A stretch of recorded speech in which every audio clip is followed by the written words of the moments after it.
Hi, I'm Cinnamon Cooney. I'm the Art Sherpa, and today I'm going to show you 3 awesome ways to repair brushes. To do that, I brought my very, very good friend Jeff from the Brush Guys. This is not a sponsored video. This is just my friend, and he agreed to come out to LA and hang out with me. Hello. We're gonna... Thank you for having me here. Oh, you're so welcome. Now, this is not all the ways that you could fix a brush. How many ways are there? There are 1,372. See, so we're not going to make that whole video because it's really long. And I know I make long videos, but that's too long. So this is just going to be 3 that you can easily do. Right. We have some brushes that have been damaged. Yeah, we do. Have you ever seen a brush like this? Oh, yeah, I live with brushes like that. Look at the hairs on that thing. So fluffy. So what we're going to do is we're actually going to clean this brush one hair at a time. You're making it worse. You're giving me anxiety. I know, but that's what happens. That's what people do is they pick on their brushes like this. I don't. They do. I don't. I'm like this. I do mouth sizing. You know what mouth sizing is? No, what is a mouth sizing? That's when you put a brush in your mouth. Oh, good. Do you do that after you use the cadmiums? No, that's what stopped me. But Yeah. for years, the honest truth is I do the thing where you put the brush in your mouth. No, it's good. Spit. Yeah, you know? it's permanent red lipstick. No cadmium. So don't do any more mouth sizing. That's out because some paint is dangerous. So one of the quickest ways to be able to reshape a brush and get it back to the way it needs to be is with hot water. That sounds so cheap. It is cheap. That sounds so affordable. I feel like I can afford hot water. And there's 2 ways. You can take and put this right underneath the faucet at home. I've heard Turn it up camp full hot, as hot as you can get it. I've heard that camp swear by that. I've heard another camp say it needs to be nearly boiling. And there are a lot of camps out there. There's so many camps in art. They should just camp together and get along. Here's what we're going to do in our camp because we do. Because we have a cup of hot water. That's right. We just happen to magically have a cup of hot water. Poof! Isn't it just funny how it appeared that way? So what we're going to do is we're going to take this very, very inexpensive brush, which we'll talk to you about in another time. In the iCard. Okay.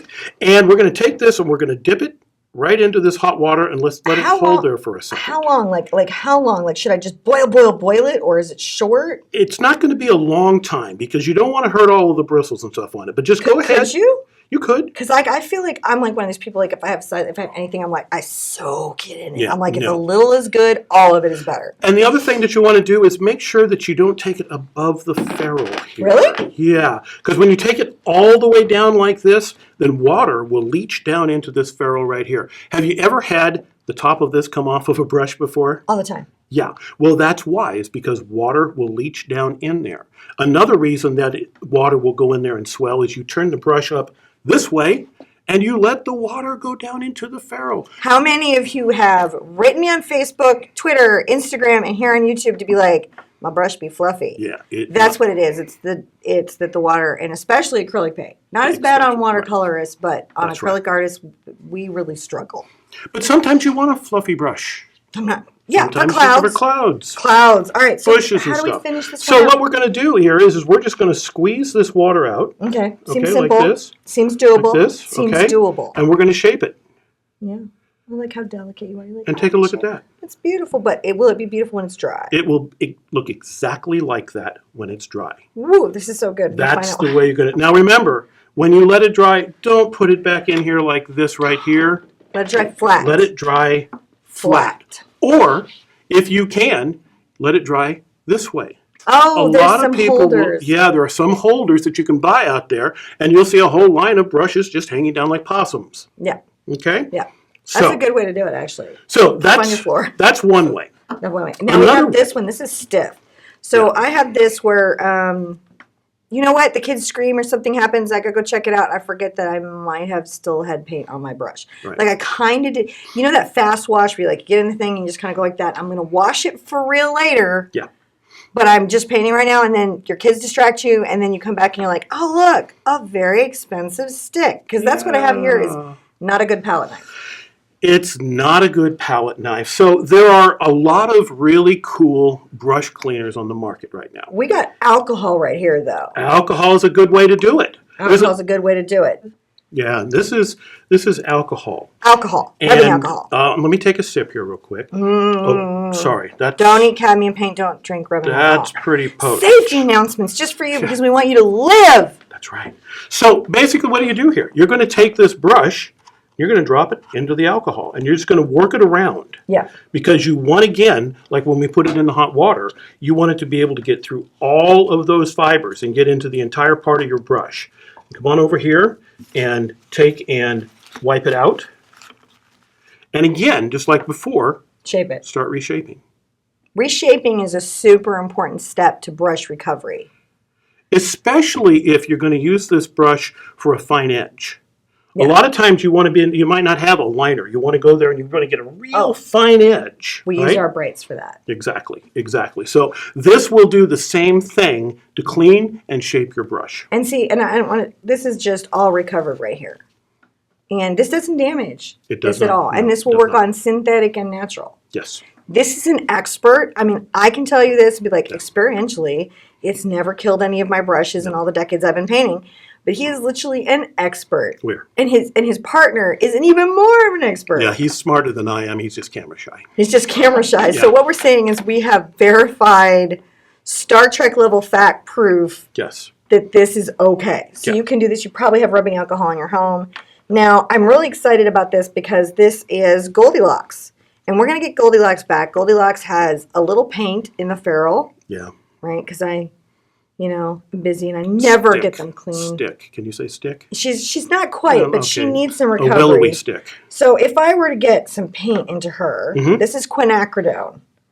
And we didn't demo cadmium because you would never ever want to put cadmium on your skin. No, you don't want to do that. So say you've got some quinacridone. Okay. So you're all done painting. You might have 3 or 4 colors in there. So the first thing that you're going to want to do is get a cloth or get something that's soft and wipe out as much of that paint as you possibly can. Wipe the paint out before the water, which is also ecologically safer. Exactly. So what we're going to show today is there's a lot of brush cleaners out there. We happen to be talking about Jack's Linseed Studio Soap. This is from a company called Jack Richeson. And the nice thing about this is it's a combination linseed oil and soap.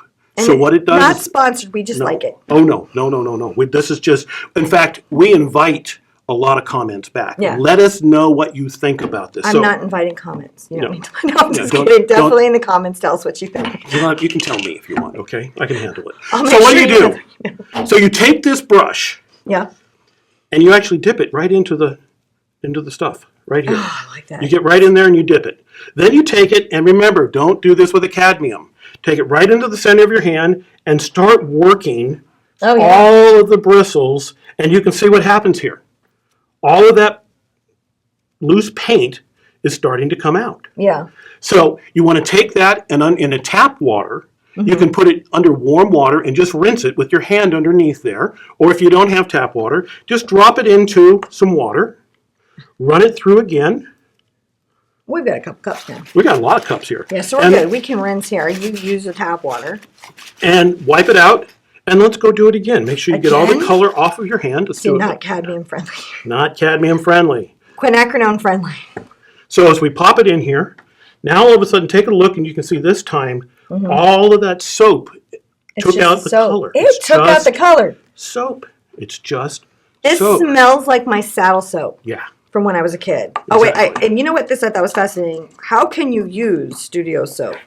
And they say you can clean your brushes. That makes sense. Hands, floors, clothes, workstation, and more. In other words, they would like you to clean up your studio. You guys are crazy messy, and we made you a product.